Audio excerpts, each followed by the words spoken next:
أجل في اللون رجعين التلفزيون نتقبليت ثكناديث ثم صواد المولد وزارة ساقين ذي بارين بدات ذي مونتروي ذي جيوثن تزقان تيذوكلا تفركا لاقي ذي مونتروي أقلق نفاد يعني يونو محدين فرحات سنفكران توتريوين يوثن أغسنات توتريوين لكن كان يوكني نظرا باللي ثاني لا ومحدين يعني لافوكا Iglan CDC. Monsieur, bonjour. Voilà donc votre nom s'il vous plaît. Maître Pandolo. Maître Pandolo. Bonjour Monsieur Pandolo. Haut de Paris, ouais, le barreau de Paris. Donc juste une question par rapport à cette appellation de Farhat par la police française. Donc essayez de nous expliquer à peu près un petit détail comme ça, les raisons de son arrestation. Il est reproché au président Mehni une infraction que je qualifierais d'imaginaire, puisqu'il s'agit de l'infraction de blanchiment en bande organisée. Lorsque j'ai été appelé par les services de police, j'ai été le premier étonné, puisque je défends M. Mehni depuis plusieurs années et qu'il a toujours été partie civile dans tous les dossiers pour lesquels j'ai eu l'honneur de l'assister. Très rapidement, au cours de la mesure de garde à vue, l'officier enquêteur s'est rendu compte de l'inanité des poursuites, pour ne pas dire leur quasi-absence, puisqu'on a pu répondre à toutes les questions, démontrer la vacuité du dossier et surtout démontrer par ailleurs, ce qui est peut-être l'élément essentiel, que pour qu'un prévenu puisse être poursuivi pénalement du chef d'une infraction, en l'espèce de blanchiment en bande organisée, encore faut-il qu'il y ait un élément intentionnel, et pour qu'il y ait un élément intentionnel, encore faut-il qu'il ait au préalable la connaissance du risque pénal attaché à cette infraction et également au contour de cette infraction. Or, je tiens à préciser que le président Mehni à aucun moment ne connaissait véritablement l'infraction qui lui était reprochée. C'est la raison pour laquelle, s'agissant d'une infraction où vous pouvez être retenu en garde à vue près de 96 heures, il a été remis en liberté sans prolongation de sa mesure de garde à vue, ce qui démontre, si besoin était, l'inanité, l'absence totale de charge, d'indices à son encontre, de culpabilité. Je vous remercie de répondre à nos questions de TQ5, télévision Trovelis à Canadis. Je vous remercie, monsieur Maître. Merci à vous.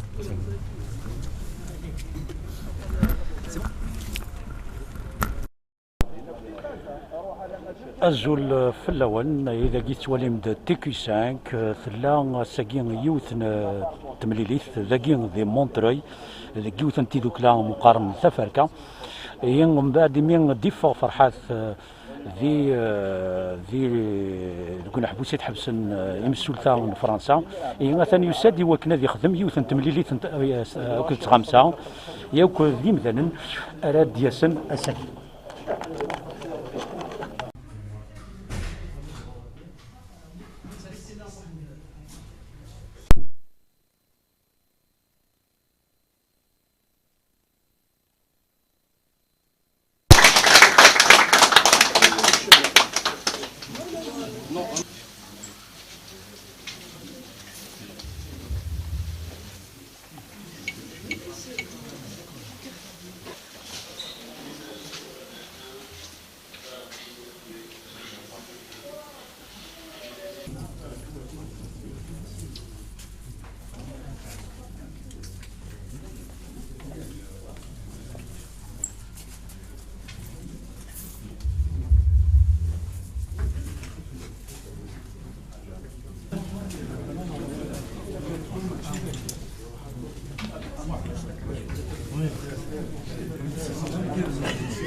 يستمع يسمع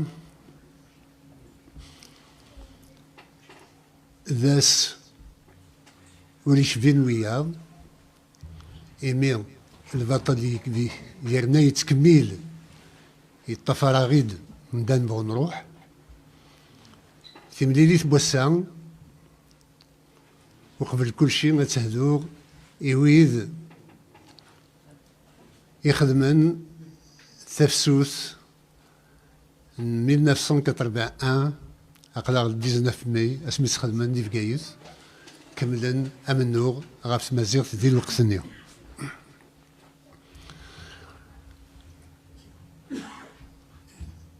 Peut-être qu'il y a des journalistes français ici, et j'ai mon avocat qui est français, qui ne comprend pas le kabyle. Donc je dois vous saluer tous et vous dire que quand on se bat pour un idéal, il faut s'attendre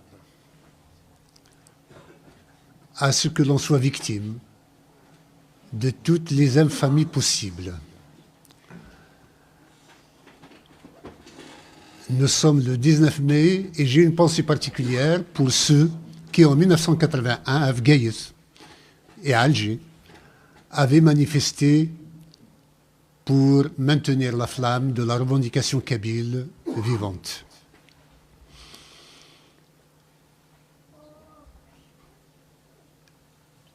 Ces jours-ci, ces derniers temps, il y a, depuis particulièrement le mois de mars, et en prévision du 20 avril, il y a eu énormément d'interventions de la part des autorités algériennes pour nous salir, ou tenter de nous salir, ou nous intimider.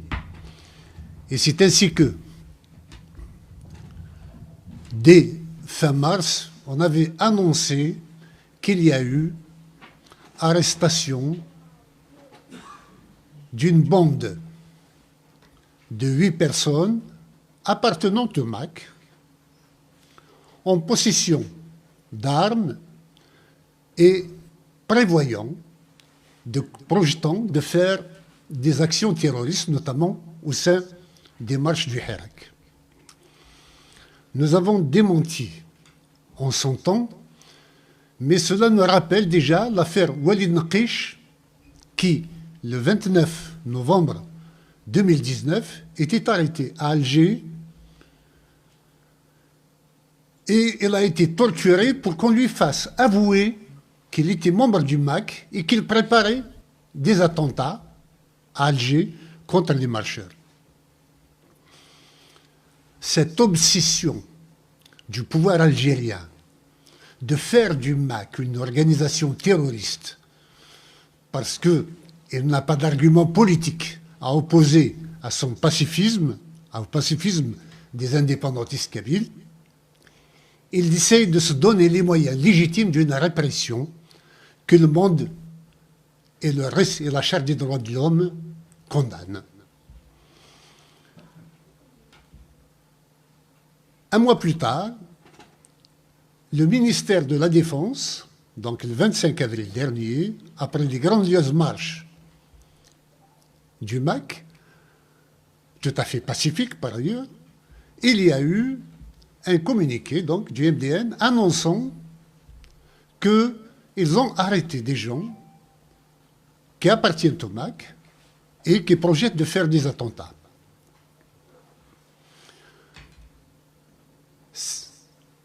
Je les avais mis au défi d'apporter la moindre preuve de ce qu'ils avançaient, de ce que le ministère avançait. On a été en prison à Tizi Ouzou, chercher un délinquant notoire qui était en train de purger sa peine pour le faire filmer à la télévision algérienne et lui faire avouer qu'il y a des membres du MAC qui viennent acheter des armes chez lui, alors qu'il n'a jamais vendu une arme de sa vie. Et qu'il allait acheter des armes partout, ça se trouve, hein, comme si les armes se vendent comme des petits pains en Algérie ou en Kabylie particulièrement. Toute l'Algérie s'était mise à rire et à se gausser de l'incurie du régime à vouloir diaboliser un mouvement pacifique.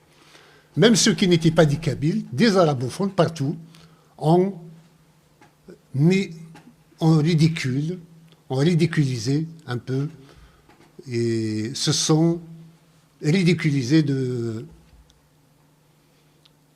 plutôt, tous les Algériens se sont mis à rire de cette incapacité du pouvoir à trouver autre chose que ce genre d'argument fallacieux. Depuis, cet homme a disparu. Il y en a qui disent qu'il a été tué pour ne plus avoir à témoigner. Je les mets au défi de les montrer de nouveau. Et voilà que, avant-hier, il y a 2 jours de cela, toutes les télévisions algériennes ont diffusé le même documentaire montrant, essayant de démontrer que le MAC est une organisation terroriste. Maintenant, je les mets au défi de nous apporter ces preuves de terrorisme dont ils nous accusent.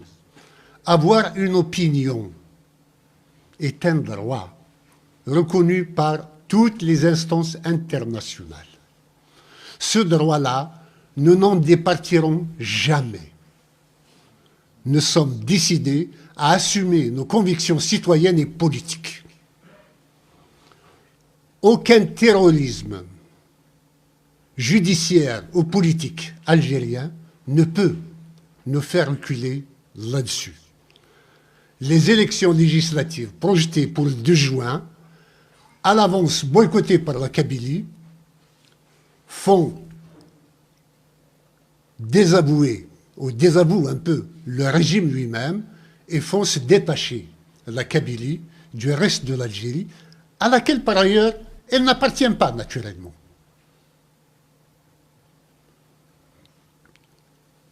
Hier, le Haut Conseil à la sécurité, présidé par le président algérien, avec tous les chefs militaires nécessaires, la police, ont décrété que le MAC est une organisation terroriste.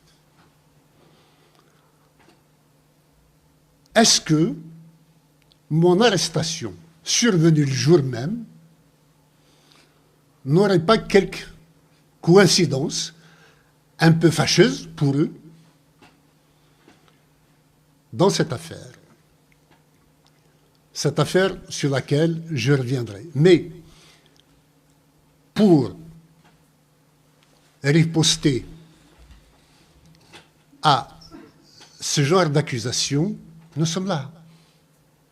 Nous avons nos textes, nous avons nos déclarations, nous avons l'ensemble des structures, des actions qui ont été menées jusqu'à présent comme témoins par rapport à l'impossibilité d'appliquer le statut de terroriste au MAC. Par contre, en tant que président de la NAVAD, je vais convoquer le Haut Conseil de sécurité à la Kabylie. Et nous sommes fondés sur la base de la décision d'Alger d'inscrire le MAC comme organisation terroriste sur sa liste, de proclamer, je demanderai au HCSK, le Haut Conseil de la sécurité de la Kabylie, d'étudier si l'État algérien n'est pas colonialiste en Kabylie, n'est pas terroriste et n'est pas voyou. Et nous allons communiquer ces décisions à l'ensemble de l'opinion internationale et des instances internationales. Et nous verrons qui aura raison. Toutefois, il y a quelques jours, la France et l'Algérie ont signé une convention d'extradition entre les 2 pays. Il n'y a pas de raison à ce qu'un homme politique soit inquiété par par cette convention. Mais le fait de nous traiter de terroristes permettrait au gouvernement algérien, sous étiquette terroriste, de revendiquer l'extradition d'un homme. Je ne pense pas que cela puisse être possible, et la tentative d'hier de m'impliquer dans une affaire dans laquelle je suis entièrement étranger pourrait être interprétée, il a été interprété sur les réseaux sociaux comme étant une démarche allant dans le sens d'une demande d'extradition d'Alger d'un homme politique.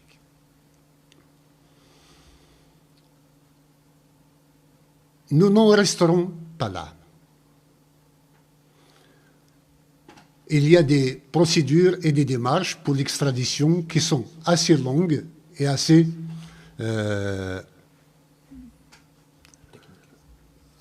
délicates. Voilà. Donc pour parvenir à une décision officielle. Je ne pense pas que la France, un État de droit, malgré toutes les imperfections, puisse accéder aux desiderata et aux revendications capricieuses, aux demandes capricieuses d'Alger. Plus la France accepte des demandes capricieuses d'Alger, plus Alger monte les enchères. Donc je ne pense pas que la France puisse aller dans ce délire. Pour autant, nos militants sont sur le terrain. Ils sont pacifiques. Je mets en garde le régime algérien à commettre des attentats au sein des foules pour les impliquer, pour les imputer au MAC. Nos militants ne feront jamais d'actes terroristes, que tout le monde le sache. Nous sommes des femmes et des hommes de conviction, des femmes et des hommes pacifiques. Il est hors de question qu'on nous impute quelque acte de violence que ce soit. Je demande aux militantes et aux militants de ne pas se cacher. On cherche à nous pousser vers la faute, à nous pousser à faire la faute de la clandestinité ou de la violence. Il n'en sera rien. Ils veulent nous emmener en prison, qu'ils le fassent. Le monde entier est témoin de la barbarie du régime et de son terrorisme. Mais il est hors de question que nous nous cachions ou que nous versions dans la violence comme ils souhaitent, parce qu'il ne connaît que le langage des voyous. Alger ne connaît que le langage des voyous. Et nous ne sommes pas de son acabit. Donc, que ce soit clair, les élections du 12 juin, malgré la loi votée, décrétée, faisant encourir à tout militant anti-vote une peine de prison de 20 ans, la Kabylie ne votera pas. Et si on ramène des gens d'ailleurs et des militaires pour voter, je demande à tous les citoyens de filmer ceux qui sont ramenés par bus ou ailleurs pour montrer que ce ne sont pas des locaux qui votent et que le monde entier le sache. Une fois posées ces règles, l'affaire qui m'est reprochée officiellement n'a strictement rien de politique. Mais en tant qu'homme politique, je ne peux pas ne pas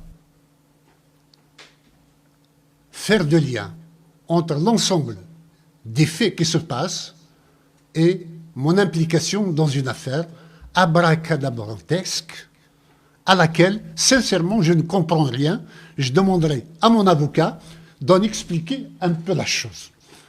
Juste un peu pour voir de quoi il se retourne. Et bien entendu, plus tard, je me réserve le droit de déposer plainte pour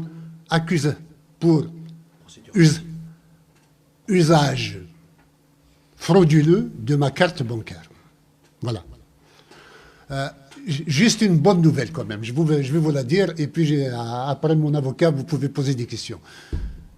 Il y a eu, pendant toute cette période où il y a eu de l'agitation contre le MAC, parce que le MAC monte en puissance, mais en puissance pacifique et civile, politique, il y a eu un chenapan, un criminel, qui a appelé à exterminer les Kabyles, à les gazer. Cet homme vient d'être arrêté par la police anglaise qui a trouvé chez lui des choses délictueuses, des flyers, des anti-Kabyles en général, et il est accusé d'intention génocidaire contre la communauté kabyle. Donc c'est une bonne nouvelle. Voilà. Et ceci suite aux plaintes que les nôtres ont déposées là-bas. Je laisse la parole à mon avocat pour vous expliquer cette affaire à laquelle encore je n'arrive pas encore à comprendre. Je ne sais pas sur quelle base on puisse, avec une carte bancaire, faire en sorte qu'on fasse des ventes de tickets de PMU, puisqu'il s'agit de ça, et que l'argent ne rentre pas en banque. Voilà. Merci, Président. Tout d'abord, merci d'être présent ici, puisque je suis Gérald Pandelon, je suis avocat, et j'ai eu la chance, l'honneur de défendre hier votre président, le président Mehni. Je dois vous avouer qu'en plus de 20 ans de carrière, j'ai rarement rencontré un dossier aussi vide. À telle enseigne que j'ai pu, pendant les 3 ou 4 heures que j'ai pu assister le président Mehni, me poser la question, d'ailleurs j'en ai parlé au commissaire qui procédait à la mesure de garde à vue, et j'ai pu lui poser la question de savoir ce qu'on faisait là. Alors, en tant qu'avocat, bien évidemment, je me placerai sur le terrain juridique. Je ne fais pas de politique. Et le président s'est expliqué sur le volet politique. Bon, j'ai la faiblesse de penser, mais vous savez, au bout de 20 ans, une vingtaine d'années d'avocat, on devient tous paranoïaques. J'ai la faiblesse de penser qu'il n'y a pas de coïncidence. Mais enfin, ça n'engage que moi. Encore une fois, je vais essayer de me placer sur le terrain essentiellement juridique et répondre à vos questions, puisque je crois qu'il y a un certain nombre de journalistes dans la salle. Comme je vous le disais, j'ai rarement rencontré un dossier aussi vide. Et lorsque les services de police m'ont téléphoné pour venir prêter assistance au président Mehni, je me suis dit, c'est sans doute encore parce qu'il est partie civile dans un dossier où de multiples plaintes n'ont jamais abouti, puisque à ce jour, lorsque j'ai eu la chance d'être consulté par le président Mehni, c'était uniquement parce qu'il était victime, lui, d'actes d'infraction, enfin de délit. Et curieusement, toutes les plaintes qu'on a pu déposer avec mon confrère Bozettine n'ont curieusement jamais abouti, si ce ne sont à des classements sans suite. Et lorsqu'on m'a téléphoné pour me dire le président demande votre assistance, je pensais pas une fraction de seconde que ça pourrait être l'infraction dont il s'agit, en l'espèce une infraction, je crois qu'on peut le dire, de blanchiment en bande organisée. À supposer d'ailleurs que le président est, avec tout le respect que je vous dois, ait connu tous les contours juridiques d'une infraction de blanchiment en bande organisée, ce dont il, à l'évidence, il ignorait tout. Alors, pour entrer dans le détail, moi, ce que je peux vous proposer, c'est de répondre à vos questions.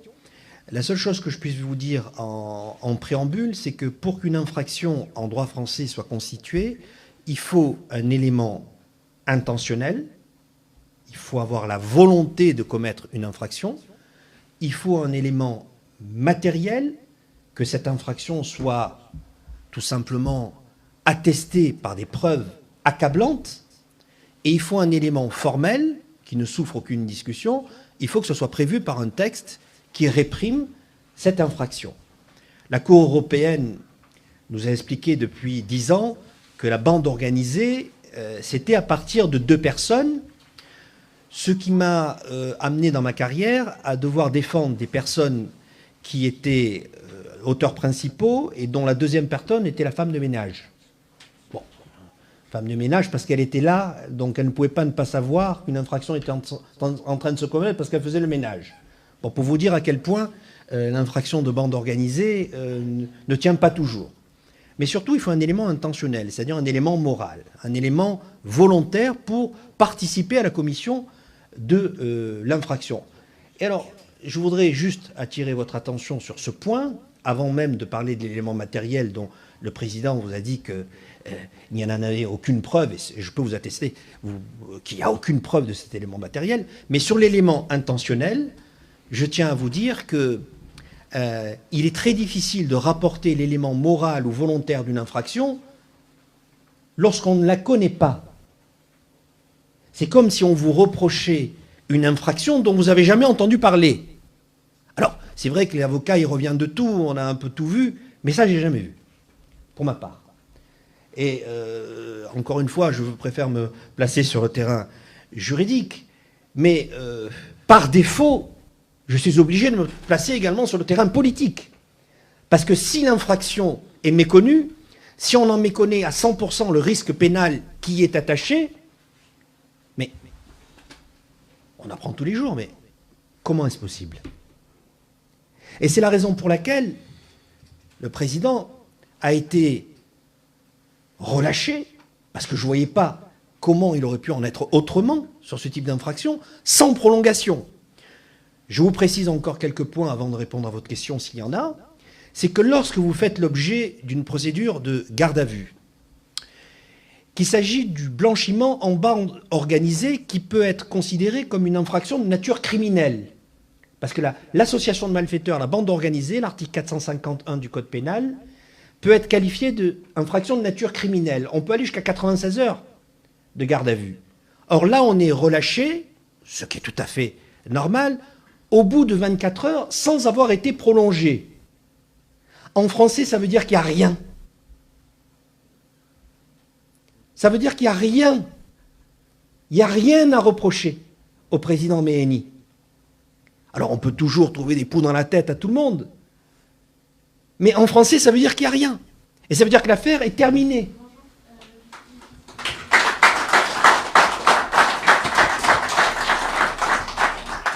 Alors, ça m'a permis d'aller faire un petit tour à la police judiciaire. Je m'ennuyais ce jour-là, donc merci. Mais je vous avoue que j'aurais préféré être convoqué pour un motif plus noble. Voilà, je vais répondre à vos questions. Merci. Merci. Oui. Bonjour, je suis titulaire de l'AFG. J'ai une question pour vous, monsieur Méhéni. Je voudrais savoir si à votre connaissance, l'Algérie a fait une demande d'extradition déjà. Et deuxièmement, si vous pensez clairement que votre mise en garde à vue fait partie d'un service rendu par la France à l'Algérie pour améliorer ses relations avec l'Algérie. Merci. Bon. Merci pour votre question. Je n'exclus aucune hypothèse, mais nous sommes dans de pures supputations. Si tout ce que j'ai décrit tout à l'heure comme étant un processus visant au final à ce qu'il y ait une demande d'extradition conjuguée au fait qu'il y ait d'abord taxation de terrorisme pour une organisation pacifique et politique, et sous prétexte de taxation de terrorisme, demander l'extradition du président, cela peut être une sorte, il peut y avoir peut-être un lien sur une implication fantaisiste dans une affaire pour éventuellement cumuler un certain nombre de faits qui pourraient faire croire que je serais probablement extradable. Voilà. Je pense que il y a encore des avocats de valeur en France, il y a des hommes qui font respecter la loi et le droit, et je me sens tout à fait serein de ce côté-là. Vous avez entendu ce que j'ai dit, le MAC n'est pas terroriste, le MAC est une organisation attachée au droit international, sur le droit des peuples à l'autodétermination, et il n'en démordra pas de ce côté-là, et ne commettra jamais d'actes de violence. Et que s'il y en a, c'est d'aventure, c'est par malheur, il y en a en Algérie, cela ne pourrait être que le fait des services algériens et non pas des militants du MAC. Voilà.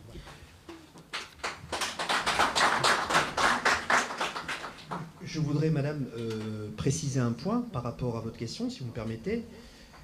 Pour qu'il y ait une procédure d'extradition, encore faut-il qu'en amont, il y ait des poursuites pénales qui aient été diligentées ou qu'un jugement définitif, on ne va pas rentrer dans le détail technique ici, ait été prononcé définitivement à l'encontre du président, étant précisé que le contentieux pénal est un contentieux suspensif. Vous savez qu'à tous les étages, c'est suspensif, il faut attendre la décision devenue définitive et irrévocable pour pouvoir ensuite rédiger entre ministères une procédure d'extradition.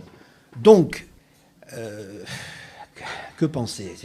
Si on a dit du côté des autorités judiciaires ou politiques, à supposer que ce ne soit pas les mêmes, qu'on allait délivrer une procédure, un mandat d'arrêt, une procédure d'extradition, je voudrais inviter les autorités judiciaires algériennes à revoir leurs études de droit.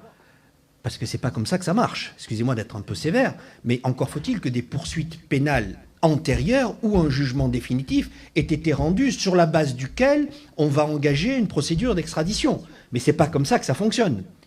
Et dernier point, mais je pourrais développer, mais je ne vais pas vous ennuyer avec ce point-là, et dans l'hypothèse où cette procédure d'extradition pourrait prospérer, en comptant toutes les voies de recours, étant précisé encore une fois que le contentieux est suspensif, vous en avez pour 10 ans.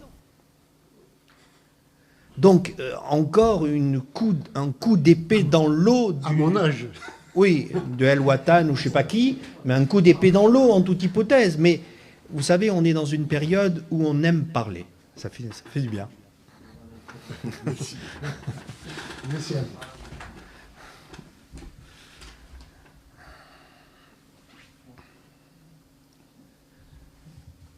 Bon, s'il n'y a plus de questions de journalistes, on peut lever. Hein.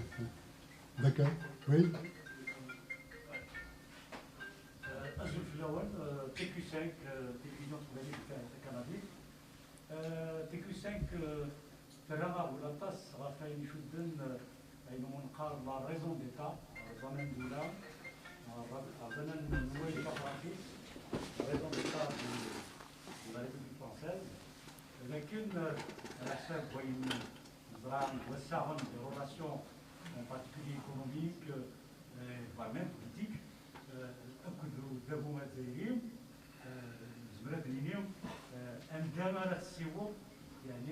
où va la France d'aujourd'hui avec les relations qu'il a avec le pouvoir algérien? Est-ce qu'il va y aller jusqu'à, selon ce qu'on a connu déjà, avec en particulier, je cite le mandat qui a été d'ailleurs exclu de la France vers l'Angleterre, donc on se rappelle de ça. Est-ce que ce n'est pas exactement ce qui va se passer avec Farhat Menni, président de JPK MAC? Est-ce que ça va se produire le même scénario à l'avenir? Merci, je ne souhaite pas. Ce qui s'était passé avec Bessaoud est une ancienne histoire que j'ai vécue personnellement, puisque j'étais en contact avec Bessaoud à l'époque, et cela ne correspond pas contextuellement à notre cas d'aujourd'hui. À l'époque, c'était pratiquement des dictatures partout. Hein, c'était le monde bipolaire entre le monde soviétique et le monde occidental, capitaliste, et il y avait des attitudes de couveuses de dictature. que ce soit le bloc de l'Est ou le bloc de l'Ouest, chacun couvait ses dictateurs comme il pouvait et donc accéder à leurs demandes. Aujourd'hui, nous sommes dans un monde un peu plus évolué, un peu plus serein, mais qui garde un certain nombre de tensions, bien entendu. Sauf que la France a évolué en termes de droit. On se souvient qu'à l'assassinat de Missili, l'assassin lui-même a été appréhendé en 1987. L'assassin a été appréhendé, mais Pandro Pasqua, qui était garde des Sceaux et ministre de l'Intérieur, avait décidé du renvoi en Algérie de l'assassin lui-même. Je pense que cette agitation, d'ailleurs, ça me rappelle non pas que la France puisse accéder à une demande algérienne d'extradition du président de la NAVAD, du président du gouvernement provisoire kabyle, mais plutôt une forme d'agitation pour légitimer mon assassinat. Le fait de préparer l'opinion, de faire des vagues de propagande anti-MAC et en diabolisant au maximum le président de la NAVAD, c'est une façon de légitimer, en quelque sorte, mon assassinat. Voilà à quoi je pense plus qu'autre chose. Mais je leur dis de ce côté-là, des farhats, il y en aura toujours. Tous les Kabyles sont des farhats. S'ils m'assassinent, il y en aura d'autres qui prendront la place, et ainsi de suite. La fibre de l'indépendance de la Kabylie ne mourra jamais dans l'âme d'un Kabyle.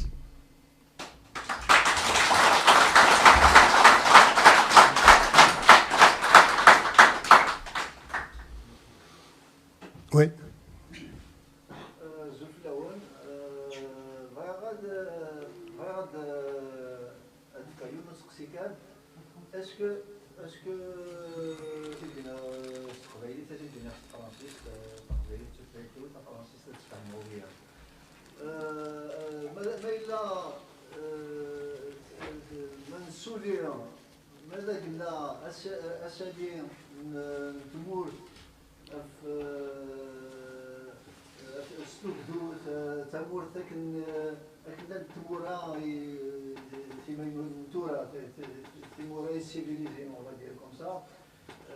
Est-ce que ça ne représente pas un danger? Est-ce que c'est pas le fait, est-ce que le fait que la Kabylie aspire à devenir un État indépendant sur des bases démocratiques, laïques, c'est-à-dire qui répondent à un standard, on va dire, humanitaire, humain et classique européen, sur le modèle, on va dire, européen, entre guillemets, est-ce que ça ne peut pas encourager encore et encore des forces occultes, pas seulement algériennes comme on connaît depuis toujours, ça c'est clair, net et précis, c'est l'affiliation à l'Arabie et à l'islamisme qu'elle veut de toute façon. Est-ce que les forces occidentales, avec tout mon respect, avec tout le respect qu'on peut avoir, ne seraient pas tentées de ne pas vouloir qu'un tel État, parce que c'est un espoir pour que toute cette région de la rive sud de la Méditerranée finalement s'épanouisse, s'émancipe du joug colonial perpétuel depuis des siècles en fait. Voilà la question. Merci. Je répondrai en français, mais auparavant, permettez-moi de saluer les milliers de personnes qui m'ont apporté leur soutien à travers des messages, les dizaines de milliers de personnes qui l'ont fait sur leur profil de réseaux sociaux, et je salue le Conseil suprême des Amazighs de Libye qui m'a envoyé son soutien, comme le mouvement pour l'autonomie du Mzab, comme les Izmoulen aussi, du Mzab toujours. Donc je salue tous ceux qui, à travers le monde, m'ont apporté leur soutien, et je salue votre présence ici, vous qui n'êtes pas du MAC, qui êtes quand même venus pour témoigner de votre solidarité.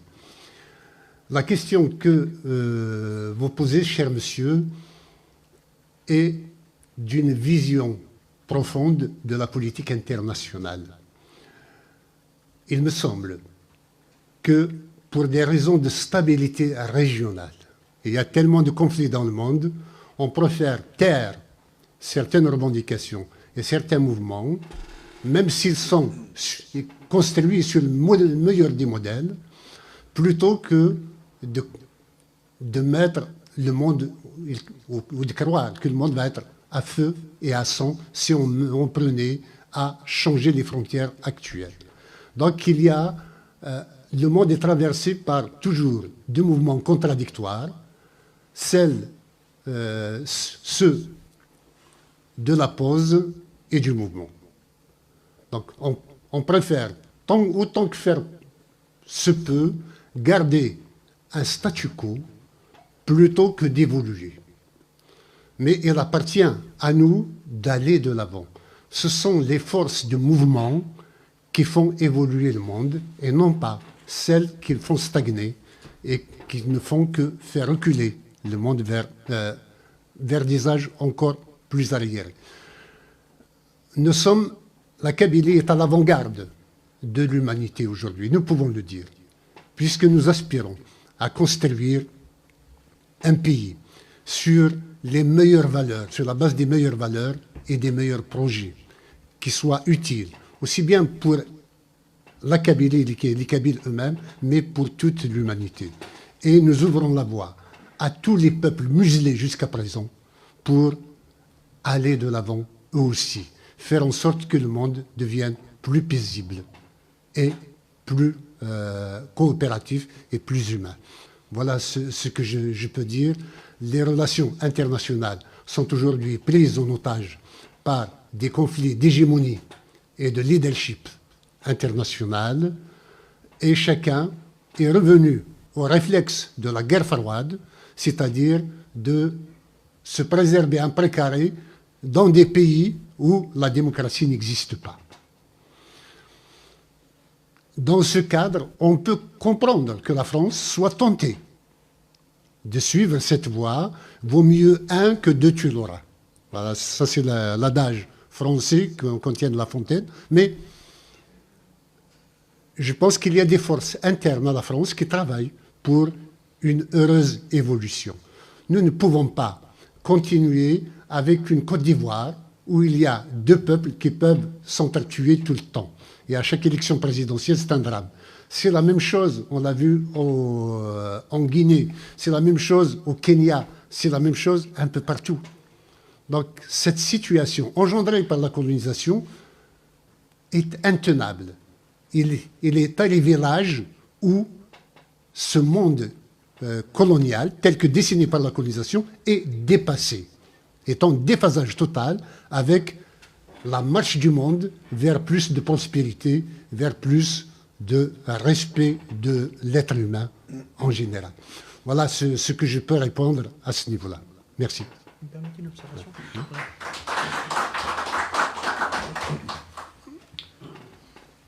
Oui, juste une observation, encore une fois sur le plan juridique.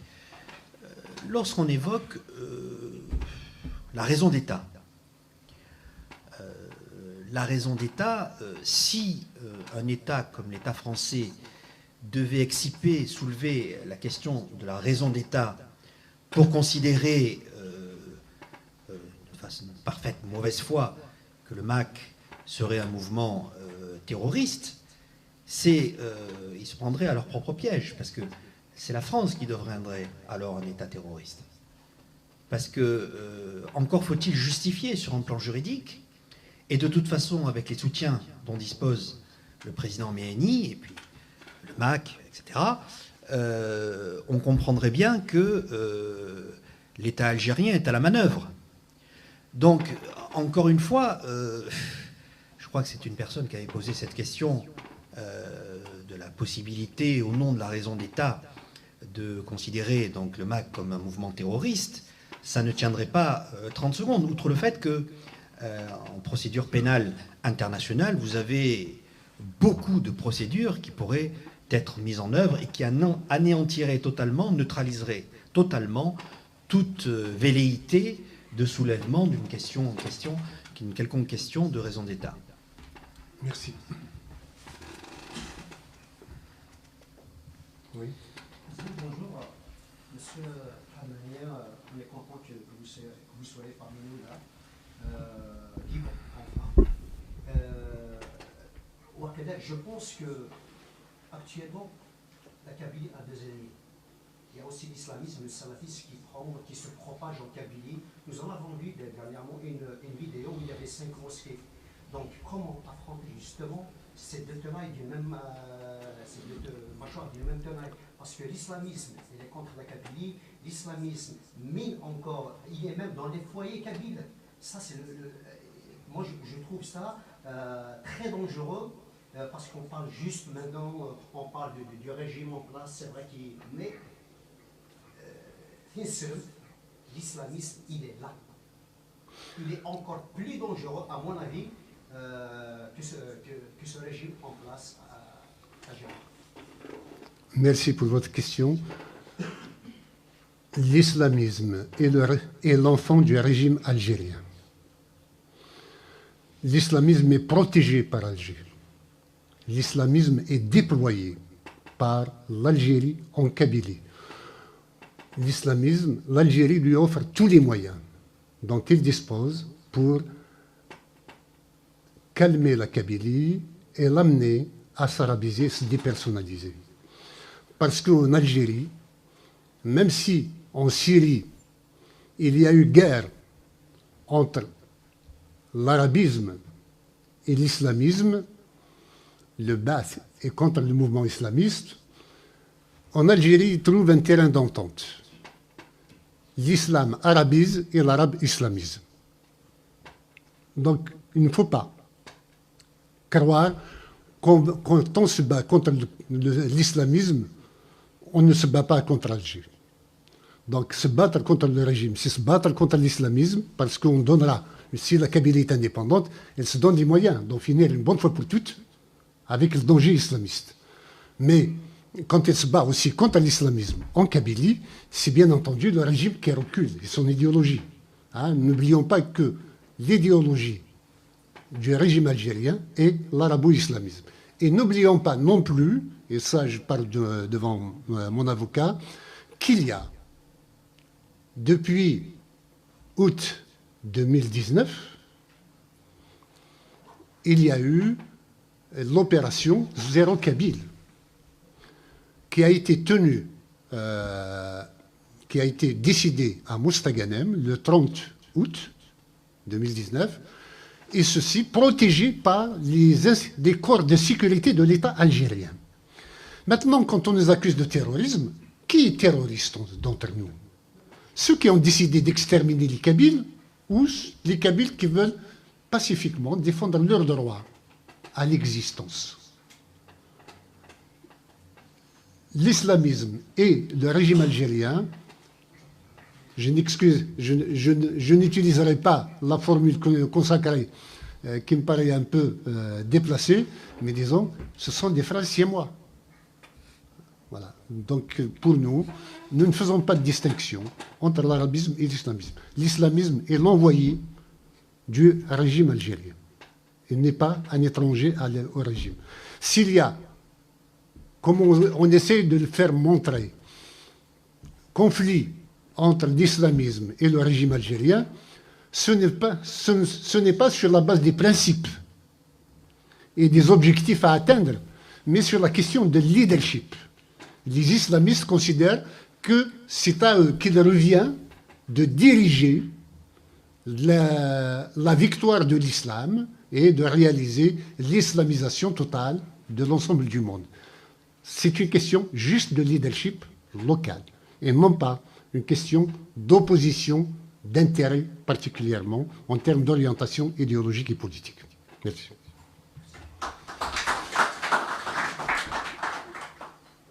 Moi, ma question, en fait, je vais poser, c'est quand un pays comme l'Algérie, une dictature, décide de manière unilatérale, sans un coup de tête, décide comme ça qu'un mouvement politique pacifique, où il y a des opposants effectivement pacifistes, décide que c'est de le mettre sur la liste noire comme un mouvement terroriste. C'est-à-dire est-ce que d'autres pays arabo-musulmans, notamment qui ont de bonnes relations avec l'Algérie, suivront forcément cette voie? dans des pays démocrates, de toute façon, ces opposants pacifiques résident, donc il n'y a pas de problème. Mais quelles sont les possibilités pour ce mouvement pacifique à prendre, que ce soit sur le plan juridique, que ce soit sur le plan, comment dirais-je, la démarche pacifique, à faire sur le plan international, est-ce qu'il y a des droits pour aussi condamner cette injustice qui est commise par cet État joyeux. Merci. Merci pour votre question. Je considère que s'il y a eu tout ce tralala, c'est qu'ils ont déjà préparé un plan pour commettre des attentats au sein du Hirak et en accuser le MAC. Nous dénions à l'avance à qui que ce soit le droit de nous impliquer dans des actions qui ne seront jamais les nôtres. Ça, c'est d'une part. D'autre part, il est bien entendu que l'Algérie, diplomatiquement, fera adopter aux pays avec lesquels elle se sent amie d'appliquer la même qualification au MAC.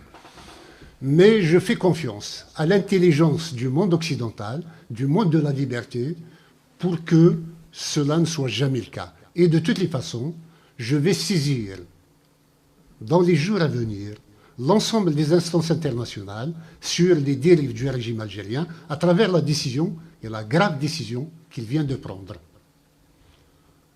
Nous appelons le régime algérien à revenir sur sa décision, même si nous savons que c'est peine perdue, mais personnellement, je les invite à revoir leur copie et à se rendre à la raison que pour le droit à l'autodétermination de la Kabylie, il n'y a qu'une seule solution politique et électorale, le droit à l'autodétermination et le référendum qui va avec.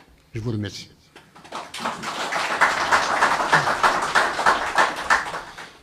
Oui, ça, pour répondre à votre question également, outre le fait que vous ignorez pas qu'il y a un mémorandum qui a été déposé auprès des Nations Unies pour l'autonomie, voire l'indépendance de la Kabylie. Donc il eût fallu qu'à l'époque, on considérât que ce mémorandum était nul et non avenu, une fin de non-recevoir. Or, à ce jour, à ma connaissance, aucune réponse, fût-elle négative ou positive, n'a été opposée à ce dépôt de mémorandum. Il eût fallu qu'à l'époque, on considéra que la Kabylie était déjà un mouvement terroriste dont le mémorandum ne pouvait en aucun cas faire l'objet d'un examen, fût-il partiel. Or, à ma connaissance, il n'y a pas eu de réponse ni négative ni positive. Merci. Juste pour rappeler un peu au régime algérien que dans son article 32 de la nouvelle constitution que nous n'avons pas votée, est inscrit le soutien à toutes les causes d'autodétermination des peuples de la part de l'Algérie. Le fait de nous taxer de terroristes est une manière, est un artifice juridique complètement malhonnête de la part du régime de transférer la résolution de la question kabyle du domaine politique au domaine militaire. Nous refusons de discuter avec des militaires.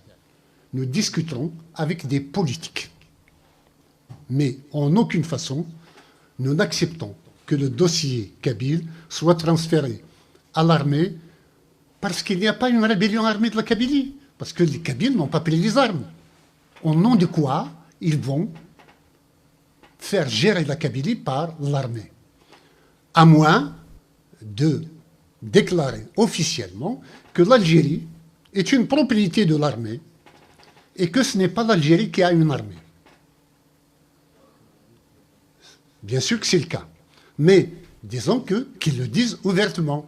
Mais en aucune façon, nous n'acceptons que la question kabyle soit une question militaire. Nous désertons entièrement le domaine de la violence et le domaine militaire.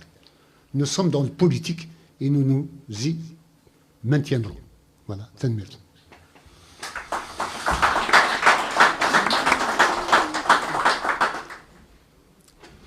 Merci. Merci, cher ami, pour votre présence et votre soutien. Vous avez été d'un grand soutien moral hier et me voici conforté encore aujourd'hui en étant à vos côtés. Merci à vous toutes et tous d'être là. Merci aux médias qui se sont déplacés et le combat continue. Sachez que il y aura des rebondissements encore à l'avenir. Nous avons une constitution que nous avons terminée, qui va être rendue publique le 14 juin pour la Kabylie, un projet de constitution qui sera soumis à débat. Il y a également le référendum d'autodétermination qui est déjà entamé.